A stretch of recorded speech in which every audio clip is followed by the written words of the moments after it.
എൻ്റെ പൊന്നെ, ഇന്ന് ഞാൻ കുറേ സീനിയർ സിറ്റിസൺസിനെ കാണാൻ പോയി. പറയാതിരിക്കാൻ വയ്യ. This is what I always call age is just A number എന്ന. വയസ്സ് വെറും ഒരു സംഖ്യ എന്ന് തെളിയിച്ച് കുറേ വനിതകൾക്കൊപ്പം ഇരുന്നപ്പോൾ എൻ്റെ വയസ്സും പകുതി കുറഞ്ഞതുപോലെ എനിക്ക് തോന്നി.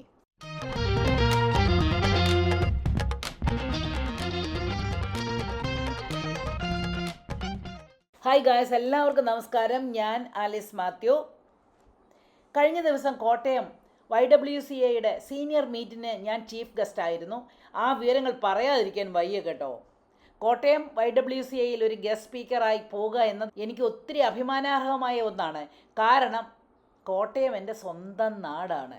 എൻ്റെ സ്വന്തം നാട്ടിൽ എൻ്റെ സ്വന്തം നാട്ടുകാരെ കാണാൻ സാധിച്ചത് മഹാഭാഗ്യമായിട്ട് ഞാൻ കരുതുന്നു. കോട്ടയം YWCAയിലെ ശ്രീരത്നങ്ങളൊക്കെ എന്നെ വളരെ സന്തോഷമായിട്ട് തന്നെ സ്വാഗതം ചെയ്ത് സ്വീകരിച്ചു. അവിടെ കൂടിയിരുന്നവരിൽ ഭൂരിഭാഗവും സീനിയേഴ്സ് ആയിരുന്നെങ്കിലും അവരുടെ ആവേശവും ഊർജ്ജസ്വലതയും പോസിറ്റീവ് മനോഭാവവും ഒക്കെ കണ്ടപ്പോൾ അവരൊക്കെ മധ്യവയസ്കർ അല്ലെന്ന് ആരും പറയത്തില്ല കേട്ടോ. നമ്മുടെ കോട്ടയത്ത് സീനിയർ ലേഡീസിന് ഇതുപോലെ YWCAയും സീനിയർ ക്ലബ്സും ഒക്കെ ഉള്ളത് അവരെ അവരുടെ സാമൂഹിക പ്രതിബദ്ധതയുടെ മകുടോദാഹരണങ്ങളാണ്. എൻ്റെ പൊന്നെ, ശരിക്കും ആ സീനിയേഴ്സിനെയൊക്കെ കണ്ട് ഞാൻ ഞെട്ടിപ്പോയെന്നുള്ളതാണ് കേട്ടോ. അവരൊക്കെ എന്നെ വൈബ്രൻ്റ് ആയിട്ടാണെന്നറിയാം അവിടെ ഇരുന്നത്. ശരിക്കും age is just A number എന്നെനിക്ക് വീണ്ടും വീണ്ടും ഉറക്കെ പറയാനായിട്ടാണ് തോന്നിയത്. അവരോടൊപ്പം 1 മണിക്കൂർ നേരം വളരെ രസകരമായി ചിരിച്ചും ചിന്തിച്ചും നമ്മുടെ ഗോൾഡൻ ഇയേഴ്സ് ഏറ്റവും കളർഫുള്ളായി കൊണ്ടുപോകാമെന്നതിനെ പറ്റി ഡിസ്കസ് ചെയ്യാൻ സാധിച്ചതിൽ എനിക്ക് ഒത്തിരി സന്തോഷം തോന്നി. ഞാൻ അവിടെ കണ്ടത് ജീവിതത്തിൻ്റെ ഗോൾഡൻ ഇയേഴ്സ് ആഘോഷിച്ച് ആവേശത്തോടും ഊർജ്ജസ്വലതയോടും കൂടി പോസിറ്റീവ് മനോഭാവത്തോടും കൂടി ജീവിക്കുന്ന കുറേയധികം റിട്ടയറീസിനെയാണ്. അവരുടെ പുഞ്ചിരിയും ജീവിതത്തോടുള്ള അഭിനിവേശവും എന്നെ ഏറെ പ്രചോദിപ്പിച്ചു. ഞാൻ ഹോരാഹോരമായി പ്രസംഗിക്കുന്ന age is just A number എന്നത് ഈ മുതിർന്ന വനിതകൾ അക്ഷരാർത്ഥത്തിൽ പ്രാവർത്തികമാക്കിയിരിക്കുകയാണ്. നിങ്ങൾക്കൊരു കാര്യം അറിയാമോ? കോട്ടയം YWCAയിൽ ഒരു ചീട്ടുകളി ഗ്രൂപ്പ് പോലും ഉണ്ടെന്ന്, സ്ത്രീകൾക്കായിട്ട് മാത്രം. വാവ്! ഇവിടെ ഇവർ മാസത്തിൽ 2-3 പ്രാവശ്യം ഒത്തുചേർന്ന് ചീട്ട് കളിക്കും. ചീട്ട് കളിച്ച് കുണുക്ക് വയ്ക്കുന്ന കാര്യമൊക്കെ പറഞ്ഞപ്പോൾ അവരുടെ മുഖത്തെ എക്സൈറ്റ്മെൻ്റ് ഒന്ന് കാണേണ്ടത്. കാരണം എനിക്കും ചീട്ടുകളി ഭയങ്കര ഇഷ്ടമുള്ള ഒരു കാര്യമാണ്. കുണുക്ക് വയ്ക്കാനും കുണുക്ക് വെപ്പിക്കാനും ഒക്കെ ഭയങ്കര ഇഷ്ടമാണ്.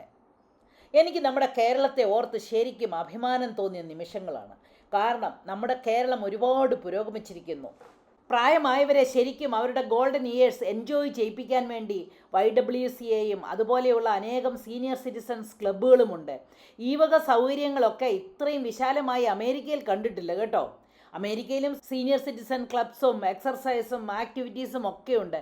പക്ഷേ അതൊന്നും നമ്മൾക്കത്ര ചേർന്നതല്ല. അവിടെയൊന്നും പോയി നമ്മുടെ പച്ച മലയാളത്തിൽ 2 വാക്ക് പറയാനോ നമ്മുടെ കൾച്ചർ ആസ്വദിക്കാനോ പറ്റത്തില്ല. ഇതുപോലെ ഹൗസ് വൈഫ് ആയിരിക്കുന്നവരിൽ ഭൂരിഭാഗം ആളുകളും അമേരിക്കയിലെ 4 ചുവരുകൾക്കുള്ളിൽ മക്കൾ വരുന്നതും നോക്കി ഇരിക്കുക തന്നെയാണ് ശരണം. എനിവേ, കേരളത്തിലെ സീനിയേഴ്സ് അടിച്ചു പൊളിച്ച് തന്നെയാണ് ജീവിക്കുന്നത്. എന്തുമാത്രം ആക്ടിവിറ്റീസൊക്കെയാണെന്നറിയാമോ ഈ സീനിയർ സിറ്റിസൺസ് ഉള്ളത്?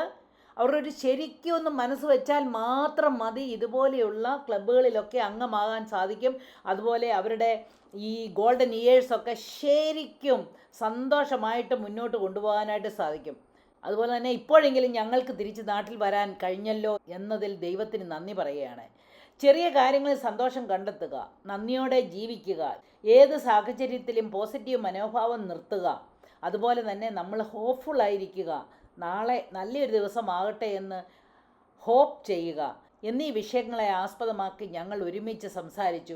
അതൊരു ഏകപക്ഷീയമായ പ്രഭാഷണമല്ലായിരുന്നു, മറിച്ച് എല്ലാവരും സജീവമായി പങ്കെടുത്ത അനുഭവങ്ങൾ പങ്കുവച്ച ചിരിയും ചിന്തകളും നിറഞ്ഞ ഒരു ഹൃദയസ്പർശിയായ സംവാദമായിരുന്നു. അവിടെ കൂടിയിരുന്നവരൊക്കെ വളരെ ശ്രദ്ധാപൂർവവും ആക്റ്റീവുമായിട്ട് പാർട്ടിസിപ്പേറ്റ് ചെയ്തു. ആ ഒരു സീനിയർ മീറ്റ് എന്നെ വളരെയധികം സ്പർശിച്ചു. അങ്ങനെ age is just A number എന്ന് എന്നോടൊപ്പം തെളിയിച്ച കുറേയധികം വനിതകളുമായി ചെലവിടാൻ കഴിഞ്ഞ നിമിഷത്തെ ഞാൻ അതിയായി അഭിനന്ദിക്കുന്നു. അവരും എന്നോടൊപ്പം ഉച്ചത്തിൽ പറഞ്ഞു, സന്തോഷത്തോടെയും പ്രതീക്ഷയോടെയും ജീവിക്കാൻ മനസ്സാണ് ഏറ്റവും പ്രധാനമായി വേണ്ടതെന്ന്.